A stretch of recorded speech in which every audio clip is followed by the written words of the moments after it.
আওয়ামী লীগ যা করেছে তার দলকে সে নিষিদ্ধ করেছে, হত্যা করেছে, তার রাজনীতির কবর রচনা করেছে। মাসুদ কামাল ভাই বরং তার উচিত ছিল বাংলাদেশে থেকে মোকাবেলা করা, যেটা বেগম খালেদা জিয়া করেছেন, আমাদের নেতৃবৃন্দ করেছেন, ফাঁসির মঞ্চে গিয়েছেন, কিন্তু পালিয়ে যাননি।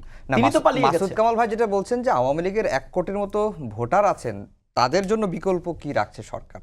আওয়ামী লীগের বিকল্প যদি আজকে যারা রাজনীতি করতে চায়, অবশ্যই নাগরিক হিসেবে যারা হত্যা, খুন, রাহাজানির সাথে সম্পৃক্ত হয় নাই, কিন্তু মনে রাখবেন অন্যায় যে করে আর যে সহে উভয় সম অপরাধী। সুতরাং যারা এখনো তাদের অনুভূতি যারা পেশ করে নাই, আওয়ামী লীগ এত বড় ডিজাস্টার করেছে এগুলোর ব্যাপারে বক্তব্য দেয় নাই, তারাও সম অপরাধী।